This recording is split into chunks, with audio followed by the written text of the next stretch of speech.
Hey guys, it is time for a little update.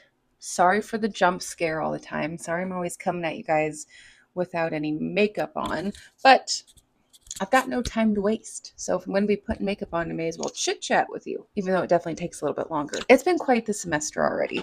So this is semester 4 or the beginning of year 2, however you want to look at it.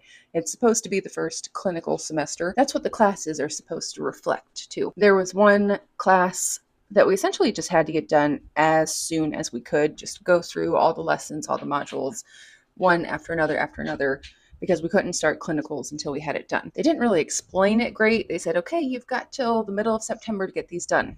To me, that sounds like I have weeks to get it done. What they should have said is, as soon as you get this done, you can start clinicals. So if you get it done in a day, you can start clinicals as long as all your T's are crossed and I's are dotted or whatever. They started sending us emails about that intensive before last semester ended. So they were really pushing it, but they didn't exactly give clear instructions that we could just finish it whenever. Everything else has been kind of paced out. So I got that done within 2 weeks of starting this semester, once I figured out that I had to get it done quickly. And then we've got 2 classes associated with clinicals. So one, they call it seminar, and it goes over most things that you'll need to know during your first clinical semester.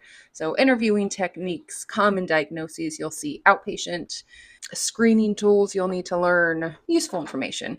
So that's associated with the clinicals.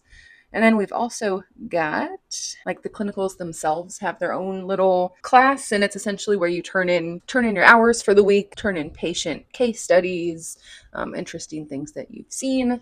And of course, there are also assignments built into the class to discussion posts and actual case studies, not just the one that you turn in weekly, but separate case studies that are a little bit more in depth. I'm trying to do this one-handed because this microphone just isn't the same, like, clipped onto me. And it doesn't need to be perfect, but I finally finished up a little bit of research and legwork for the depression video that I mentioned I wanted to do. So I thought I'd just put a little makeup on and then record that depression video. And it's incredible once you start digging into a diagnosis how far you can dig. You can dig so far between diagnostic factors to actual brain chemistry and treatment modalities. And if you're treatment resistant, other modalities we can use. So much to learn about. I thought I had a decent handle on depression prior to this, but I'm sure I could just keep digging and digging and digging. And then there is also a 3rd or 4th class, depending on how you want to look at it. There's that intensive that I finished ASAP, and then there's the clinical one where you submit your hours, and then the clinical one that has all the information on the diagnoses, and it's actually kind of like a class. And then it would now be my 3rd class because I finished the intensive. And it's Advanced Principles of Psychopathology and Psychopharmacology. And it's been pretty interesting. What I like about it so far is that it's useful information. It is combining the common pathologies that we'll see and pharmacological treatments that we'll be utilizing, and taking a deeper look into that. There's 2 instructors for this class. One does the education on the psychopathologies. The other one is a pharmacist, and she does the education on the pharmacological treatments and management. And the person who is teaching about the psychopathologies is the director of the program and my advisor for the program. Another thing I like about this class that is a little bit different than some is that the director puts out a video each week related to the topic. So that's kind of interesting because not all classes do that. Sometimes they just say, okay, this is week 3, read these chapters and take a test. I like anecdotes. I like hearing stories. The bad thing about these videos, not a lot of anecdotes, not a lot of stories.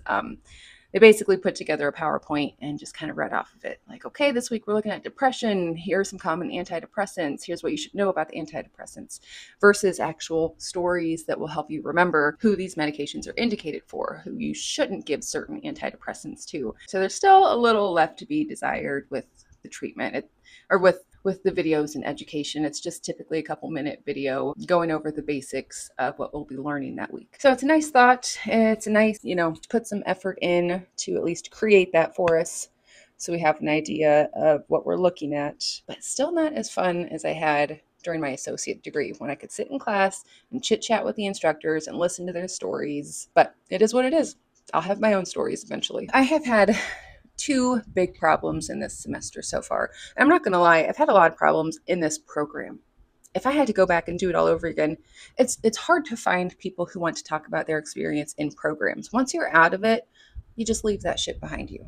You just practice, you be the best provider you can be. I don't know, there's just Facebook groups don't really, no one's creating Facebook groups. I think we're all really doing each other a disservice by not talking about our experiences. Just like income in the real world. Why do they want it to be a secret? Why can't we chit chat with each other about what we're making? Give a little transparency so we can all do what's best for ourselves and each other. So it's hard to find actual reviews on schools prior to entering the schools. It's hard unless you know somebody in the program. The reviews only reflect, someone who wants to write a review, they're either unhappy. That happens sometimes. But a lot of times people who have graduated, they either don't want to write anything. They just want to get into the workforce and forget about their experience in grad school.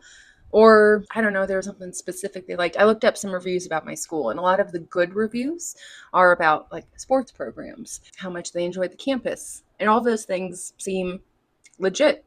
It's a nice campus.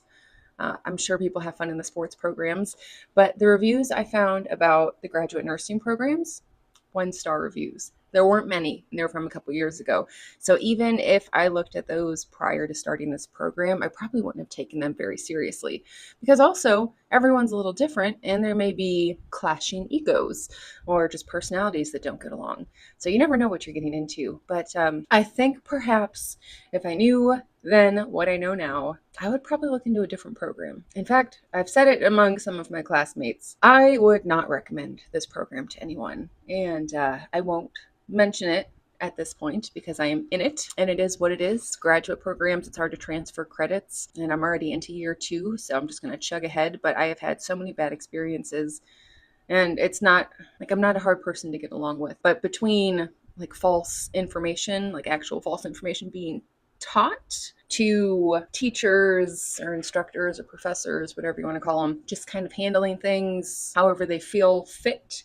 I think I told a story about one of the instructors taking points off because I didn't have my replies in, but my replies weren't due until 2 days after she decided to put the grade in. Like, that's objectively her problem. That was a mistake on her part. She got her dates wrong. And it's just been like that over and over and over again. Issues with signing up for classes, issues with me personally. I had taken classes at this school through my associate school. So my associate school didn't have a lab yet.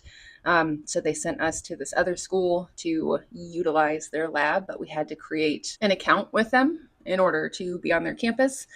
And because of that, I had an undergrad account. And when I signed up for my graduate account, different last name, different account number, different year of application and everything. They uploaded everything under my undergraduate account, and they fought and fought and fought that I'm just not looking in the right spot. I'm not looking in the right spot for my classes, not looking in the right spot. No, it was never loaded to my account, to my graduate account. So I had to go through person to person, to IT, back to administration. It's just been problem after problem. That one might be specifically me because of the whole, how many people are going to have 2 accounts? So that one's not universal. But some of the issues we're having with the instructors, that is something that everybody has to deal with. It's not just a weird one-off, a weird personal problem. So I mentioned that in the one class I have this semester, there's another pharmacist involved. And we had a case study due, and it was called case study, and it had an associated rubric and it had an associated document. So the document, when you opened it up, it had case study information. So John Doe, 53-year-old male, came in with these symptoms, past medical history, blah, blah, blah. And then there were no instructions. So the instructions, when you click on the assignment to submit it, it will say instructions, and under instructions, it says, turn in case study here. Those were the instructions. Then the case study itself, it had the case study information, the patient information, and then it had 5 questions. And it's about a patient who had been diagnosed with schizophrenia and how he had been on an antipsychotic and his prolactin was elevated. So what are other antipsychotics we could use, and what's the mechanism of action of antipsychotic medications, and what do we want to look out for? Just 5 direct questions that required a decent amount of research, because again, it wasn't part of any kind of lecture or anything. There's some of it in the textbook and some of it is just research. Sure. And that was it. No instructions, 5 questions. So I did a bad thing and I assumed. The objective of the assignment was to answer those 5 questions. And that was part of it. But the rubric has a little area where it says, like, consider follow up options, consider testing you would want to do. It didn't say it in those words, but there was a section where where it looked like that was part of the grading scale. And I did look, I'm like pretty in depth as I do these things. And I did look at the rubric and I thought, oh, I mean, if I answer these 5 questions, technically it won't address that one thing. And if I was a better student, I guess I would have reached out. But I do work and I do have a life, and I would expect instructions to be clear, and they're not. So I did it the day it was due because I have quite a bit of confidence in myself to make myself sit down and research and do the things on a deadline. Was that another one of my mistakes? Sure. Did I make a couple mistakes in this? Yes, sure. But also, this rubric covers other case studies, and most case studies aren't questions 1 through 5. They are legitimate case studies. Write a SOAP note, write a plan, write a whatever. So I explained it away to myself by thinking, as long as I answer these questions in depth, make sure everything's covered, everything that they ask for, that's obviously what they're looking for, right? The rest of this rubric covers probably the other case study, or, it's not applicable to the way these questions are, so it's likely applicable to the next case study. Well, I was wrong. I was very wrong. I got it back, and on all of the questions, according to the rubric, I got like 100%. I got in that section of the rubric 5 out of 5 points. In the next section, or I think they're scored by twos, whatever. So 2 out of 2 points for looking up the mechanism of actions. I got 2 out of 2 points for citing current resources and utilizing those. I got 2 out of 2 points for something else. And it's out of 10 points. And I covered 6 parts of the rubric perfectly. And then 2 points I didn't address any kind of follow-up, and I didn't address any kind of testing because it didn't align with the question. So I didn't add it. I didn't assume I needed to put in treatment recommendations when we weren't actually writing a SOAP note on this patient. We were simply answering questions about antipsychotics. So I got a 60%. It's like a D minus. It brought my whole grade down to a B minus, which is passing, but we are in week 5 of 16. We have multiple tests. We have at least one more case study. We have discussion posts. There is no wiggle room for failure at that point. That fucked up the whole rest of my semester. So I reached out to my buddy. I have a buddy I talked to in Texas. I said, hey, have you checked your grade on this? Because I failed this assignment. I failed this assignment because I didn't add in a treatment plan, even though there were no instructions. Should I have reached out and asked for instructions? I guess so. She looked. She too failed it with a 60%. So then I thought, you know what? There's only 11 people in this class. I need more information. We need to be talking to each other. Just like I said earlier about transparency related to pay, transparency related to experience, I need some transparency with this class. So somebody in one of my previous classes had put together, I think it's called GroupMe. It's essentially like a chat box thing that you send in email format instead of emailing everyone and asking, hey, what's your phone number? Hey, you just send them all a link through their email, through their school email, and they join this chat forum. So I sent an invitation to everyone in the class and put together this group chat. And I said, you guys, we need to chit chat. We need to figure out what's going on. And it turned out, I want to say at least 5 or 6 people also failed this assignment. So there are a couple people that didn't get back to me. So I still don't know where they fall in the pass-fail spectrum of it all. There was one person who said outright that she passed. And she said it was because she had questions about the rubric, and she emailed and said, hey, this, what the rubric's asking for would not fit within the assignment. And the teacher got back to them and said, we expect you to fulfill the rubric anyhow, so add it somewhere. So she did, in fact, then add it somewhere, and therefore she was able to pass, but the majority of us failed. So I start emailing again. I have to resort to emailing and saying, hey, actually there were no instructions. Hey, there were no instructions, and the format of the assignment did not indicate that we needed a treatment plan. And she said, yeah, well, it was in the rubric, so that's why you failed. And so I emailed back and I said, I understand it's in the rubric, but the rubric didn't match the assignment, and the assignment didn't have instructions, and the assignment isn't set up like a case study. It's set up like a 1 through 5 questionnaire. And I've been speaking with some of my classmates, and it looks like a good portion of us failed this. And I did bold the word failed. It was something along these lines, not exactly, but I bolded the word failed. Like, we didn't just lose points on this, we failed it. We failed it to the extent where there's a question on whether or not we may pass this class that we're spending a lot of money on. And not because we couldn't have found this information, not because we weren't smart enough to research it, but because it was unclear. It was very unclear, and it felt like a trick. And because this class has two instructors, it has the pharmacist and it has the doctor who is the director of the program and my advisor, I CC'd both of them so they could kind of, because they both grade in this class, so I CC'd both of them. And my advisor, the doctor, ended up getting, the DNP ended up getting back to me, not the PharmD. And she said, first, as a reminder, please use courteous and professional behavior in communications. Bolding words in emails to a professor is not meeting professional standards, aka you're being unprofessional right now.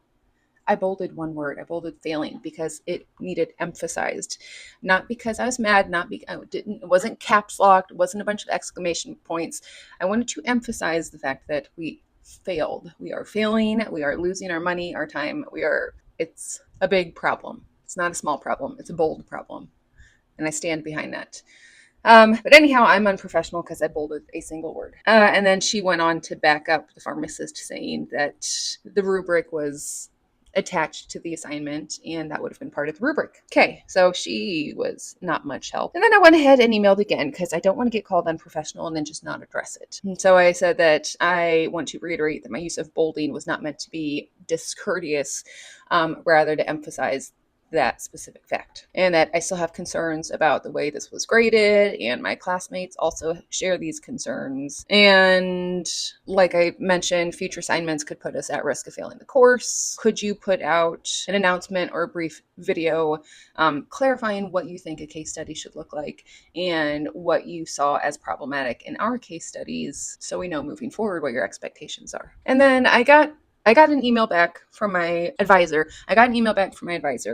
Saying, well, here are your concerns. We are drafting that announcement, but make sure to read thoroughly, as expectations can change, assignments can change, and this is similar in practice in the real world. So always make sure you seek clarification ahead of time so we can provide guidance. Okay, so then they set out an announcement. So the announcement was actually pretty beneficial for the whole class. It said that they're allowing a one-time revision of the case study due by this Sunday, which the announcement went out on Friday. Whatever, it is what it is. Everyone's been very nose in the grindstone anyhow, so it's not like we wouldn't make this happen given the opportunity. But one-time revision, great. The two scores will be averaged, whatever. Not my intention to confuse you, but rather to provide an opportunity to show your critical and clinical thinking skills and reasoning. No, that was a trick. You see, the thing is, I've thought critically and clinically for 12 years. And if I have questions or a problem, it's because I'm unsure about something. And I go to the people and I solve those problems. And I've not had any issues in my professional career. So yeah, it says, if expectations are unclear, make sure you reach out. It's not only important for graduate level classwork, but also as you transition from student to practitioner. So we're not professionals right now. We're just students. We are just students, and we're going to be in a different role, sure, but we didn't have issues with the knowledge of the assignment. We had issues with what was asked of us because it was tricky. It was tricky. It wasn't straightforward. Never in my whole career have I ever had something that needed done that was not clearly defined, because we're adults and professionals. And if we need something done, we understand that we have to delegate appropriately, give all the information. So anyhow, at the end of the announcement, they mentioned, I'd like to emphasize the importance of professional communication moving forward. Please remember to follow the professional standards set forth by the university while remembering that your peers and professors will someday be your colleagues. I don't know if they had issues with anybody else being unprofessional, or if the only bit of unprofessionalism they saw was a single bolded word. But if that's the case, I would like for them to point on the doll where I hurt them with that word, because it feels like a weak point of contention. It doesn't feel like a strong issue to me. It feels like they want something to complain about. So yes, they pointed out that they will be our colleagues. We have to be professional to our colleagues. Well, I have colleagues. I work in a professional setting. I work with doctors. I work with an interdisciplinary team and other nurses and patients and their family members. And there is nothing that I said in that email that I wouldn't say to any of the people I work with. If I had concerns, I'll bring them up. And that's important, to have a backbone, which isn't rude. None of that was rude. But if I have concerns, I need to bring them up. And that's good for me. It's good for my patients. It wasn't about being mad about the assignment. It was about where my concerns lie and making sure we're on the same page of where the emphasis lies. And I would do that again and again. And I would do that, like I said, to the doctors I work with, to my nursing manager, to my coworkers. I need to make sure that we're on the same page where our issues are and where our priorities need to be.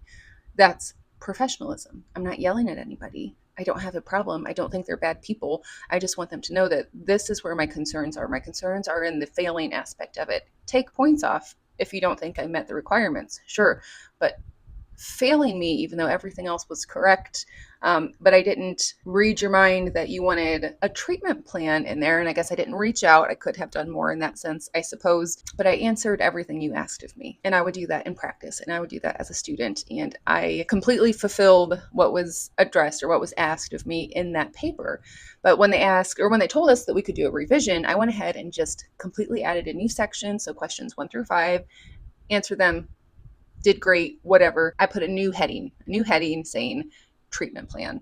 And then I went ahead and gave them everything they needed in that area, even though it wasn't part of the instructions, wasn't part of the document. And I got my grade back today and I got 10 out of 10 on it, 100%. So it's averaged to an 80%. And the only reason that I failed the first time and only have an 80% now is because there was a lack of clear instructions. Not because of what I've learned, not because of what I could research, not because of critical thinking skills, but because there was a lack of clear instructions, and I stand by. And I think that's true. It does, in fact, seem to me again and again, semester after semester, class after class, that the issues we have are not related to what we are learning and what will help us as professionals and prescribers and clinical pearls and all of this good information, but rather issues we've had with instructors and miscommunications. And that doesn't help anybody. That doesn't help anybody, in my opinion. So anyhow, that was my first issue.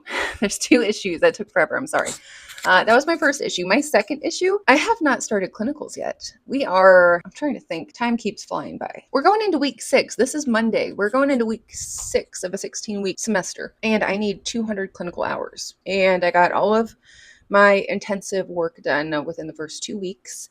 And I have never been out of compliance with my health data information. So like annual TB tests, annual flu shots, background checks, that's all done. All of my titers are in and how they need to be. And I've had 3 FBI, BCI background checks done within the last 12 months. I had one last year to start the program. I got a job at a state mental hospital. I guess it was April. So in April, I got FBI, BCI fingerprinted again in April. And then I got FBI, BCI fingerprinted the middle of August. And mine was due to expire the middle of September. So like a month in advance. Well, the latest one hasn't resulted yet. There's some kind of issue with processing right now, I guess. And it looks like, at least according to the updates I've had, that one is not resulted. So I went ahead and sent them results from my job. It's the official results showing that my background has been checked within the year a couple times. But it sounds like that's one of the things holding me back. It definitely feels like a Matilda moment where they are the grown-ups and we are the children, and they're right and we're wrong, and they're big and we're small, and there's nothing we can do about it. And unfortunately, that is how it feels. We're not working together. We're not working together towards a common goal, and I don't feel like they want me to succeed. I feel like they want to trick me for some reason. That it doesn't help the school's numbers. It doesn't help the program's numbers. It doesn't reflect what I know and have learned.